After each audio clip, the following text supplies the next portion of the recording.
All right, good afternoon, everyone.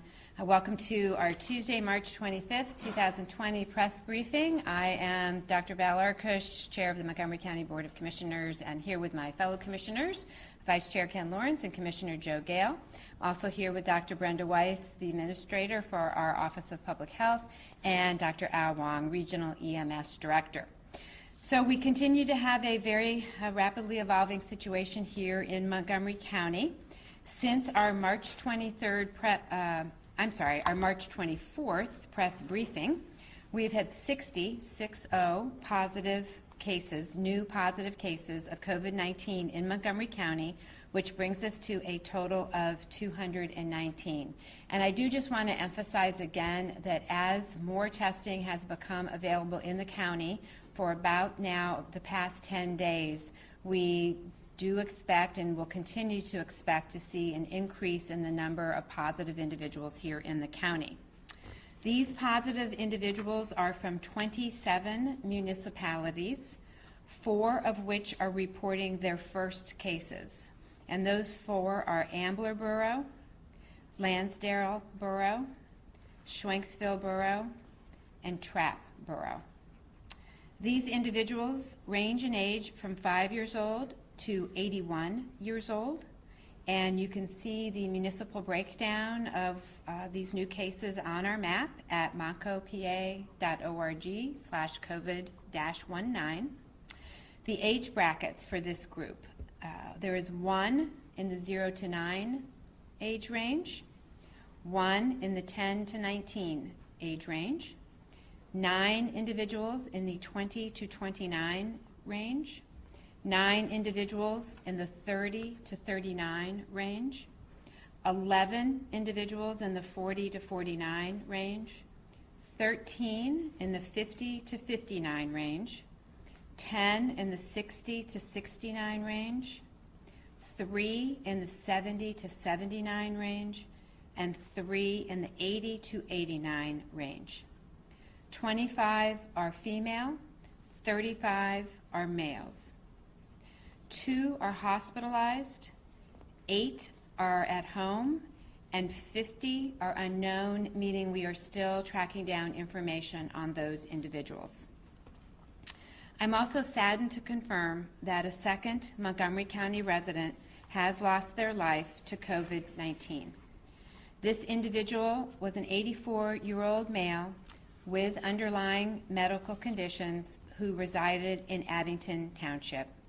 And on behalf of all of us here at the county, I extend our heartfelt condolences to this gentleman's friends, family, and loved ones.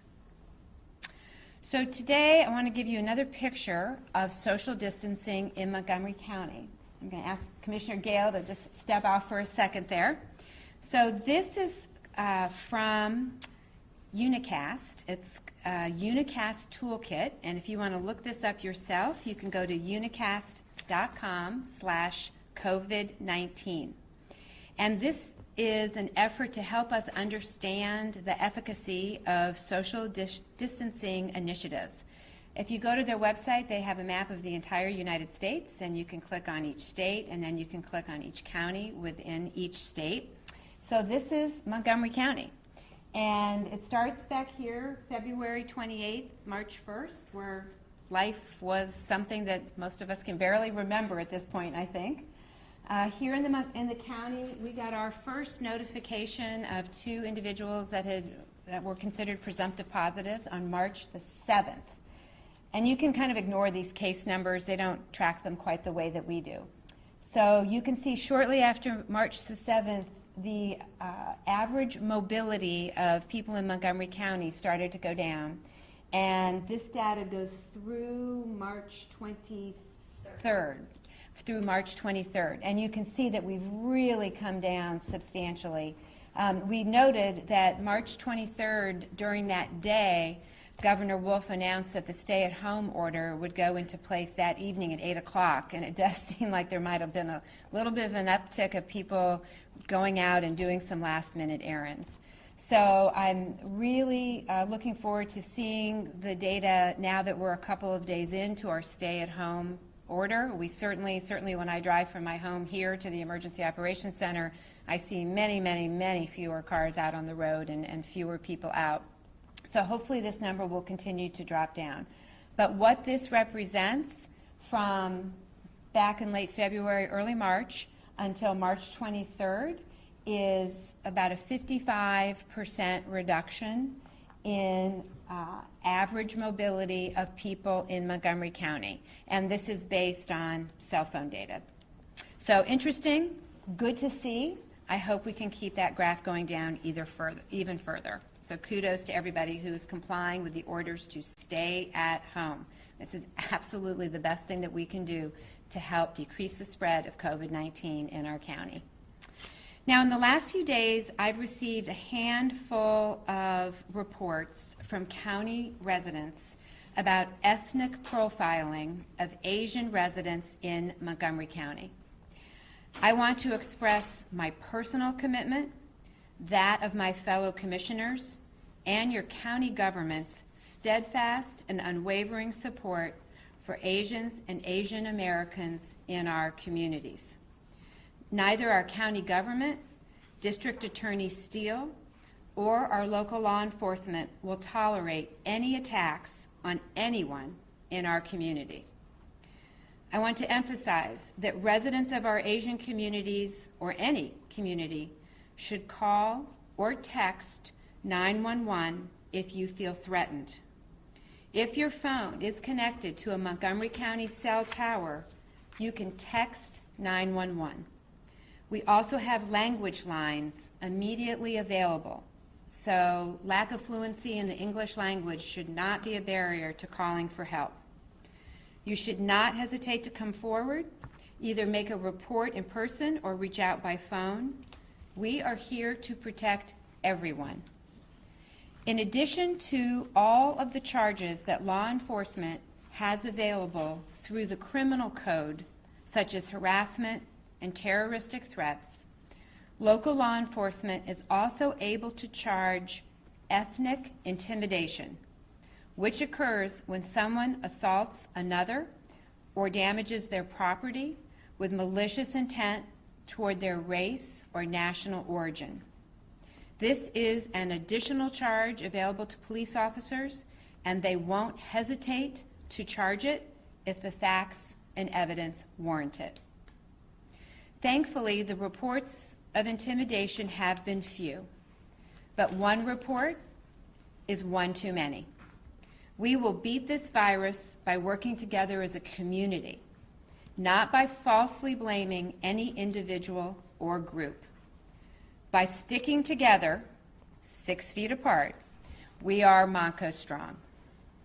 I want to give a quick update on our community-based testing site, which continues to be up and running successfully since last Friday. I want to thank again Temple Ambler, Upper Dublin Township, and the Pennsylvania National Guard Medical Unit, and the numerous county departments that are assisting and providing support both at the site and in other supportive roles.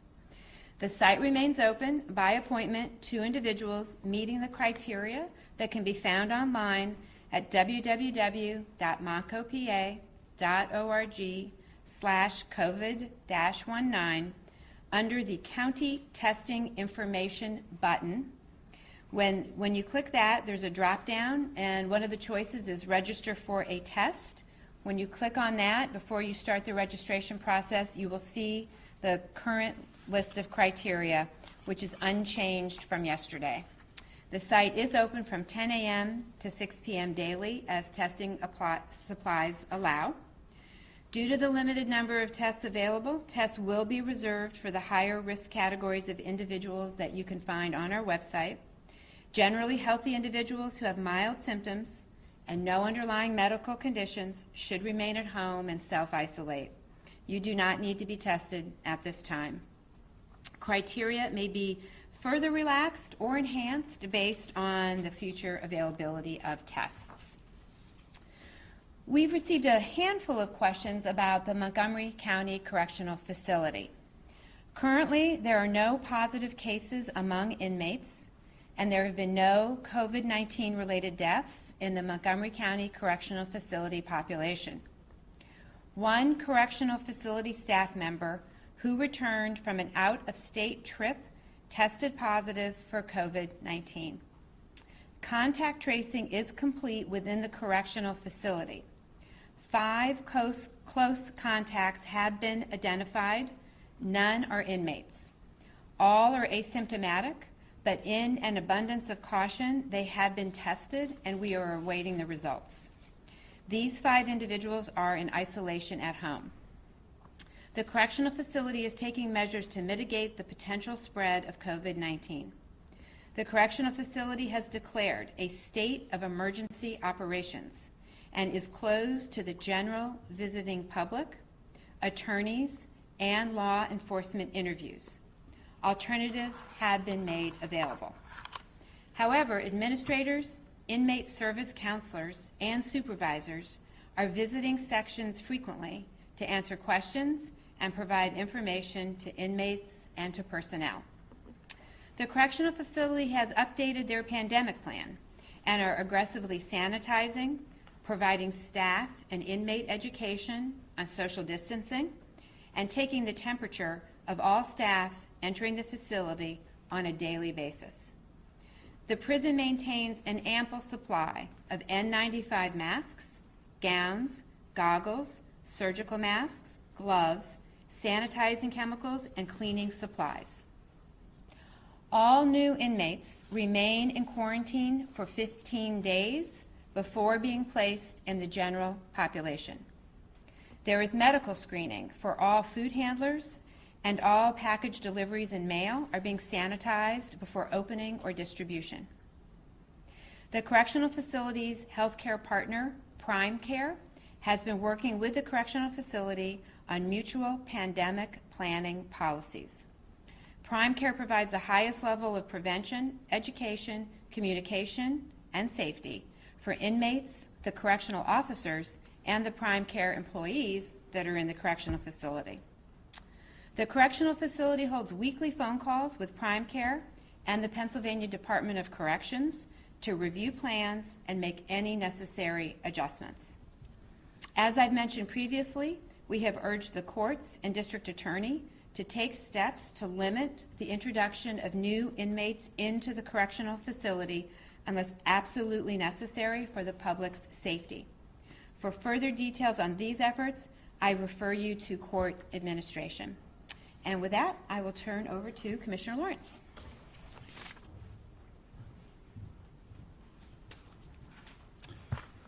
First, I would personally like to fully support what my colleague, Commissioner Arcos, said about ethnic intimidation or threats against our citizens of Asian descent. There is never a time for hatred and discrimination in our society, and there should certainly be none now during a public health care crisis. And I would also ask people to be kind to all the people who are continuing to work during this crisis so that we are able to get food, medicine, health care, and other life-sustaining services. They are leaving their homes each and every day and expose themselves and their families to COVID-19 for all of us. We should be grateful, we should thank them, and remember that the anxiety we have, they have every day because they are not staying at home. Food insecurity was an issue here in Montgomery County before COVID-19 and continues to be, and I'm going to give a report on some of our efforts around that from our Monco Anti-Hunger Network. At this time, no MON member food pantries have terminated operations, but many have schedules that are changing, so please check the website for updates and call the food pantry you intend to use before visiting to confirm their hours. You can go to the website www.moncoantihunger.org. Many food pantries across the county are getting more traffic. Those in Norristown are seeing the largest numbers, some serving 2 to 3 times as many people above the norm per distribution. Businesses with food to donate should contact the MON administrator through the website homepage, and there is also a donation, a COVID-19 response fund can be made, and it's appreciated as well. And people who are interested in volunteering should register at RSVP of Montgomery County. Now I'd like to highlight some of our businesses that are making a very valuable resource for us during this COVID-19 outbreak, and that is hand sanitizer. Boardroom Spirits, a distillery located on West 3rd Street in Lansdale, is giving away 4 to 5 ounces to anyone who needs it. All they ask is that you bring your own container. They've also been providing hand sanitizer to the local police and first responders.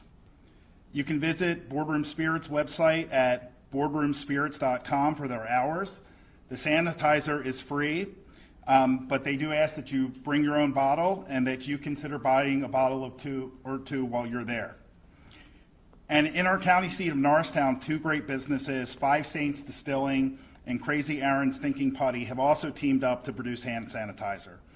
Their first batch was dispatched to 10 police departments in Montgomery County yesterday.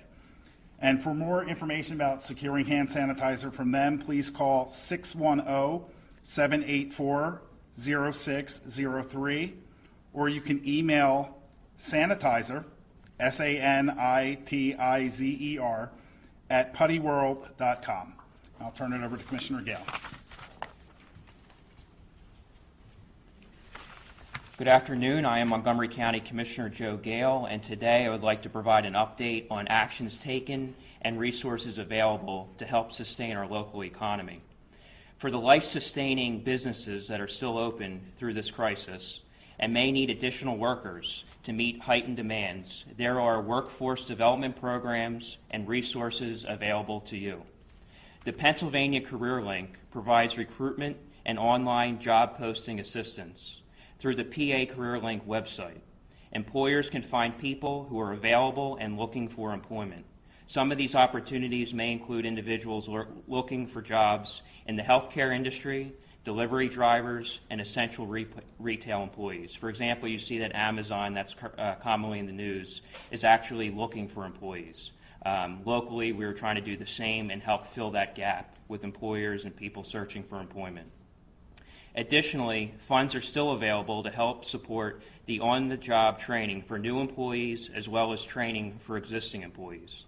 To contact the Pennsylvania Career Link and learn more about these services, call 610-270-3429 or visit pacareerlink.pa.gov. Again, that telephone number is 610-270-3429. We realize that small businesses are suffering most from this pandemic, and we are working on ways to bring them relief. The U.S. Small Business Administration Eastern Pennsylvania District Office is holding daily webinar training sessions on the Economic Industry Disaster Loan Program. These webinars will help businesses understand who is eligible for Small Business Administration disaster loans, what information you will need to prepare and file a disaster loan application. And these webinars also include question and answer sessions devoted to answering questions that small business owners may have. These webinars began yesterday and will continue through Friday, April 3rd. They are offered Monday through Friday, and each webinar starts at noon and concludes at 1:30 p.m. I happen to have a friend that participated in this webinar session this afternoon, and they found it to be very useful, so I encourage others to take advantage of this resource. For additional information about these webinars, please call the Small Business Administration District Office. You can contact them at 610-382-3062. Again, to contact the Small Business Administration District Office, the telephone number is 610-382-3062. So we will continue to update those looking for employment and those looking to hire, and any other loan programs or resources available to help sustain our local economy during this challenging time. Thank you very much.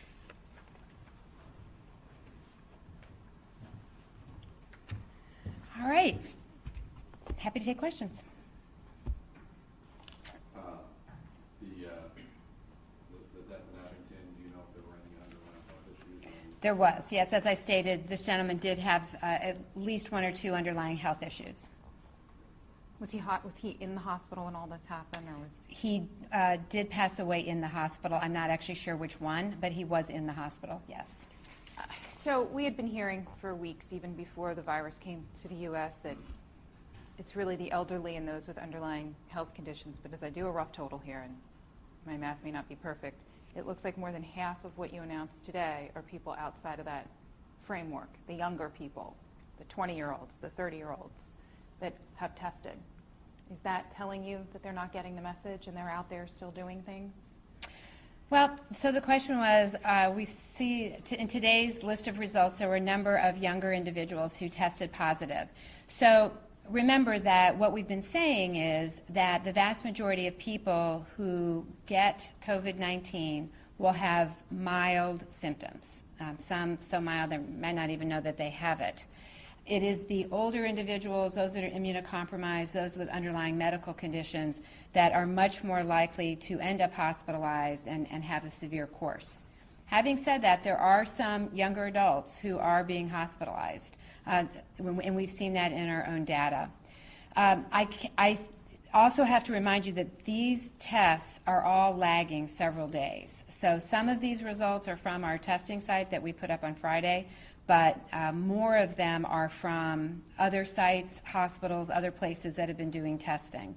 So we will have a much better sense of the true impact of the mitigation strategies that we've taken in another couple of days, when hopefully people have really been home kind of since the weekend and certainly since Monday, and people that have been tested since that time, will have a better sense.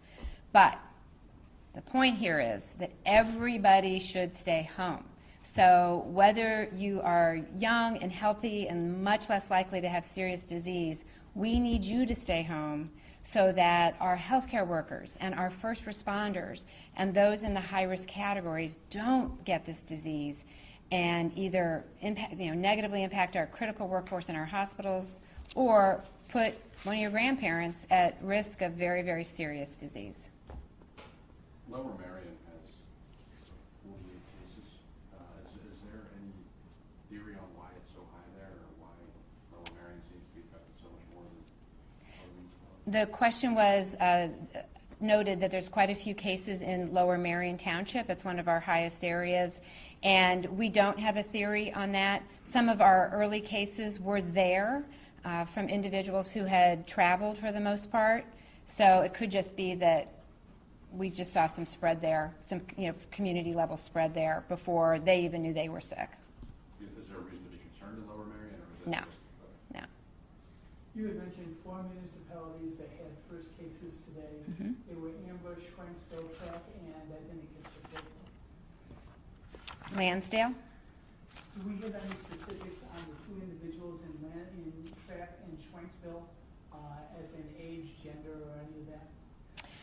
We could pull that out for you. We used to go through each one individually, but now the numbers are too high. But if you want specific data, what we will give you is age, gender, the municipality that they reside in, whether or not they are hospitalized, if we know it. But because, again, so many tests are coming in now, it's where there's a little bit of lag for us to get all that hospitalization information. That's great. Yeah. The ethnic intimidation you mentioned Yeah. earlier, were these reports made to you all directly? Were they reports made to police? Have any of them gotten physical, or was it just people observed what they thought was this? If you can expand a little more about I'd be that. happy to. So the question was about the ethnic intimidation that I referenced earlier. I am not aware of any police reports that have been made. However, this was reports to me of verbal slurs and other things like that. So I just wanted to reiterate clearly that we will not tolerate that in Montgomery County. Those appear to be people then that are out that probably shouldn't be. These were from a few days ago. Okay. They're from over the weekend. Some pictures have started surfacing on social media in your neck of the woods, the Colonial School District area, of the school fields, and I'm sure this is in other places, but these were sent directly to me, of people holding sports matches and things after hours, and we're hearing of townships struggling with what to do with kids going out in the evening and playing basketball. On one hand, they're hearing exercise. On the other, these fields and courts are closed. What do you say? Well, the message is exercise with social distancing, and we have made that abundantly clear over and over again. When I get these calls, I suggest that they just take the hoops off the basketball backstops. That's the easiest way to stop a basketball game. If there's no hoop, it's kind of hard to play basketball. So, there's some relatively simple steps that municipalities and schools can take. It's really up to them at the local level to decide how they want to respond to that. But exercise is fine. You can be with a household contact or the people in your house. But if you're with anybody else, they need to be 6 feet apart. And it's really hard to play basketball 6 feet apart. So you shouldn't be playing basketball. And I've told my own kids that. We had a big fight about it last night. So I know how hard it is. But parents have to intervene, and the answer is no. It's kind of an interesting point. Like, what about like playing catch, things like that? I mean, anything where you're touching the same item. If it's with a household contact, it's fine, because if there's virus in your household, it's already in your household. Playing catch with somebody not in your household, unless you're both wearing gloves on both hands, I wouldn't do it. And if you're doing that, you better take those gloves off very carefully. The safest thing is just not to do it. Teresa. So just so everyone knows, we've created a system where reporters could either email in or call in questions for us. So Teresa's going to read those. A Montgomery County man said he called the health department, our health department, on March 12th to get tested for COVID-19 and was denied. He had mild symptoms and he was told to isolate at home. He decided the next day to drive to Delaware to get tested, where it was found that he was positive for COVID-19. And so people are asking, are there potential risks? What do you think about someone leaving their home after they've been told to self-isolate to go to another state and potentially stopping for gas or at a restaurant and infecting others in order to get tested? So the message from day one has been very clear. If you are told to self-isolate, you should self-isolate, period. And I do just want to clarify one thing. As we've also said from the beginning, our health department does not actually provide tests. The role of our health department has been to answer questions and to advise people, and for people that believe they need tests, try to connect them to a location where there is testing being done. Back on March 12th, which was just 5 days in to this here in Montgomery County, hardly anybody was doing tests. So it was difficult to get tests at that time. As has been our position from the very beginning, if you have mild symptoms and you're able to care for yourself at home, you should stay home and self-isolate. And certainly if someone tells you to stay home and self-isolate, that is exactly what you should do. If you have more serious symptoms, have underlying conditions that might make you immunocompromised or otherwise at risk, you should definitely speak to your healthcare provider if you haven't already and follow their guidance. And then certainly if you have life-threatening symptoms, you should call 911. What we do not want is someone showing up unannounced at a doctor's office or clinic or hospital without them knowing that you're coming and that you have the symptoms of COVID-19, which, just to review, are a dry cough, a temperature greater than 100.4, and shortness of breath or difficulty breathing. Those are the prime symptoms. Teresa, do you have any other questions from the press? Okay. Anything else? Okay. Terrific. Then, barring something unforeseen, we'll be here tomorrow at 3. Thank you.